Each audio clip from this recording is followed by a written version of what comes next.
Death is not the end. The 56-year-old American poet, a Nobel laureate, a poet known in American literary circles as the poet's poet, or sometimes simply the poet, lay outside on the deck, bare-chested, moderately overweight, in a partially reclined deck chair, in the sun, reading, half supine, moderately but not severely overweight, winner of 2 National Book Awards, an American Book Critics Circle Award, a Lamont Prize, 2 grants from the National Endowments for the Arts,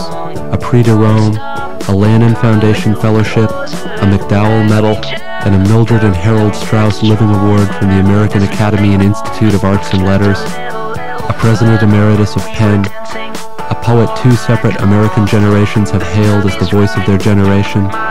now 56,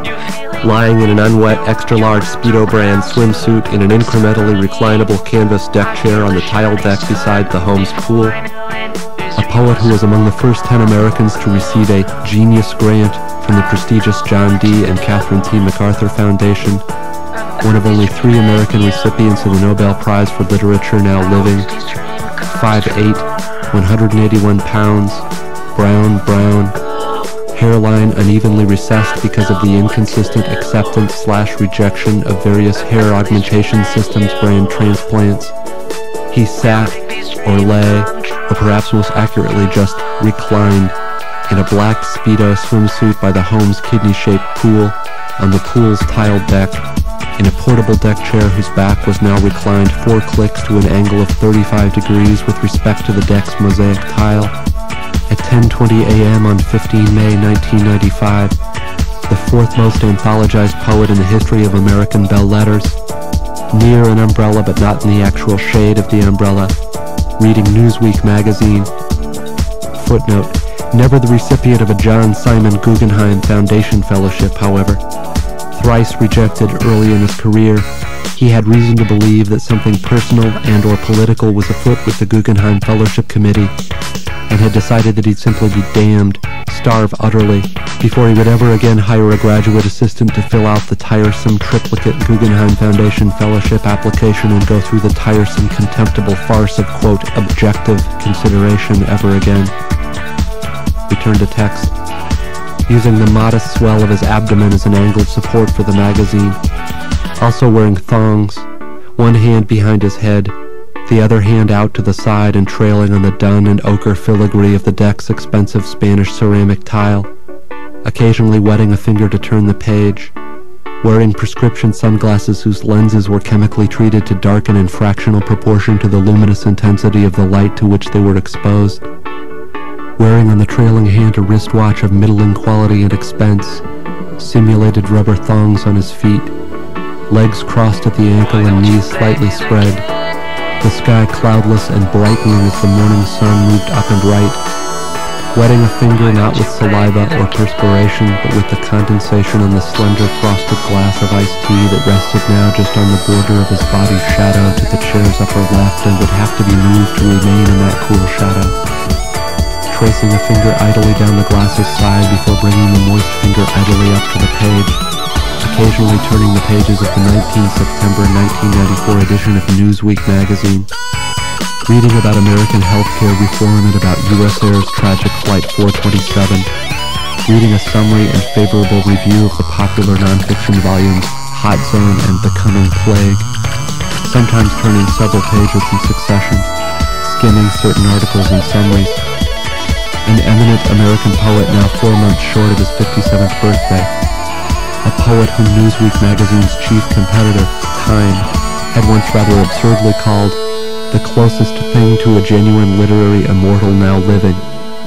His shins nearly hairless, the open umbrella's elliptic shadow tightening slightly, the thongs simulated rubber pebbled on both sides of the sole, the poet's forehead dotted with perspiration, his tan deep and rich, the insides of his upper legs nearly hairless, his penis curled tightly on itself inside the tight swimsuit, his Van Dyke neatly trimmed, an ashtray on the iron table, not drinking his iced tea, occasionally clearing his throat, at intervals shifting slightly in the pastel deck chair to scratch idly at the instep of one foot with the big toe of the other foot without removing his thongs or looking at either foot. Seemingly intent on the magazine, the blue pool to his right and the home's thick glass sliding rear door to his oblique left. Between himself and the pool, a round table of white woven iron impaled at the center by a large beach umbrella whose shadow now no longer touches the pool.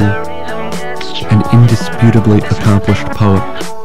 reading his magazine in his chair on his deck by his pool behind his home.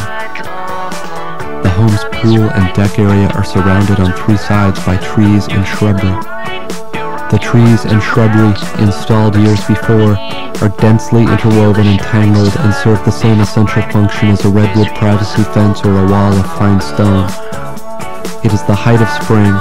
and the trees and shrubbery are in full leaf and are intensely green and still, and are complexly shadowed, and the sky is wholly blue and still, so that the whole enclosed tableau of pool and deck and poet and chair and table and trees and home's rear facade is very still and composed and very nearly wholly silent, the soft gurgle of the pool's pump and drain and the occasional sound of the poet clearing his throat or turning the pages of Newsweek magazine the only sound. Not a bird, no distant lawnmowers or hedge trimmers or weed-eating devices, no jets overhead or distant muffled sounds from the pools of the homes on either side of the poet's home. Nothing but the pool's respiration and poet's occasional cleared throat, wholly still and composed and enclosed, not even a hint of a breeze to stir the leaves of the trees and shrubbery. The silent, living, nastic, enclosing floor is motionless green, vivid and inescapable, and not like anything else in the world in either appearance or suggestion. Footnote: that is not wholly true.